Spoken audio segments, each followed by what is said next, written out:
3. The Vampires. Time passed slowly. I always saw the Count at night. During the day, I sat in the library reading a book. Sometimes I walked slowly through the long passages of the castle. The papers were signed, and I was ready to leave. But Count Dracula would not let me go. Every evening he asked me more questions about England. Every evening I asked to leave, but he always smiled and would not answer. I was full of fear. The Count had a strange power over me, which grew stronger every day. I could not think clearly. Would I ever escape from Castle Dracula? Then one day I found a room with an unlocked door. As soon as I went into the room, I felt very tired. I lay down on a couch opposite the window. When I opened my eyes, it was getting dark, but the air was full of golden dust. It slowly changed into the shapes of 3 young women. They were very beautiful. I felt afraid of them, and yet I wanted them to touch me. I wanted them to kiss me with their soft red lips. My body felt heavy. I could not move. "Go on," one woman said to another. "You are the first, but he is young and strong. There will be kisses for us all." One of the women moved towards me. She smiled. Her teeth were sharp and white. I closed my eyes as she leant over me. I felt her long hair on my face. She made a strange sound and licked her red lips. Her sharp teeth touched my throat. Now, I thought, now, kiss me, kiss me. There was a sudden shout. Count Dracula had come into the room and pulled the woman away from me.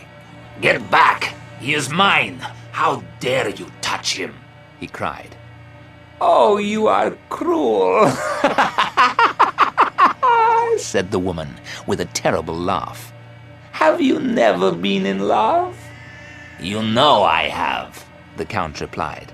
"That is why you are here. Wait a little longer. You will have your chance." I must have fainted. When I woke again, I was in my own room. It was daylight. The sun was shining brightly. I could see the gold cross on the table where I had left it. It was now the 19th of May. I stayed near my room all day.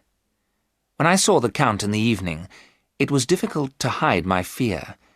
But he smiled as usual and said, "My dear Mr. Harker, I am happy to have you as my guest, but I know you want to see your Mina again."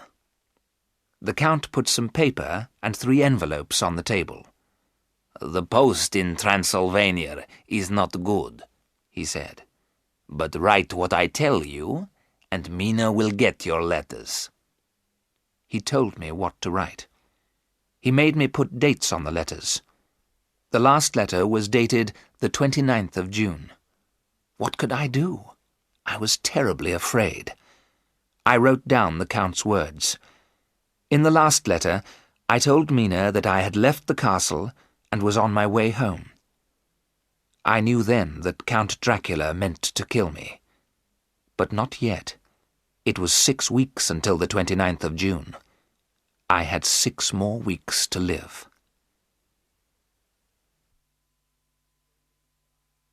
The days went by. I was Dracula's prisoner, and he... What was he? Would I ever know the truth about him?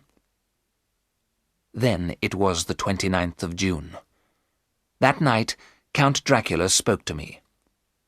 "My dear friend, you and I must part. Tomorrow I must go to England.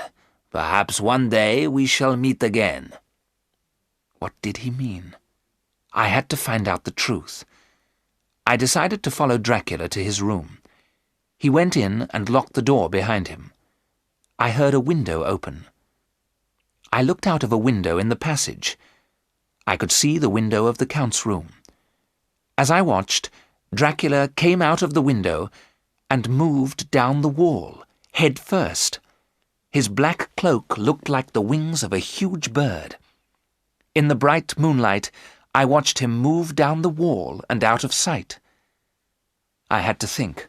I had to make a plan. I went back to my room and looked again at my book about Transylvania. Vampires always hunted and killed at night. Sometimes they became animals, but during the day, vampires lost their strange powers. I had never seen Count Dracula during the day. If I went to his room in daylight, perhaps he could not harm me. Perhaps I could take his keys and escape at last. All night I waited by the window in the passage. At dawn, Count Dracula returned. When the sun was high in the sky, I climbed out of the window. I moved carefully down the wall and across to the Count's open window. There was nothing in the room except a great heap of golden coins. One door was locked, but the second one opened, and I went through it. A stone stairway went down and down to a long passage. I was in an old chapel. The stones in the floor had been taken away. There were great holes where the earth had been. The chapel was full of wooden boxes, 50 of them. Their lids had not been fixed on. Each box was full of earth. One box was covered, and I lifted the lid. There, on a heap of earth, lay Count Dracula. His white hair was now dark grey. His thin white face was fat and red. Fresh blood ran from his lips, and there was a terrible smell, the smell of blood. The vampire was resting after his meal. His eyes were open, but he did not move. I could see his long white teeth. At that moment, I heard shouts and the sound of many feet. I ran back through the door and into the passage. The door closed behind me. I stood there, listening. The chapel was full of men. They were hammering down the lids of the boxes. Then I heard them pulling the boxes along the ground. A door was shut and locked. Count Dracula was on his way to England, and I was locked inside his castle. I ran down the passage, up the stone stairs, and back to the Count's room.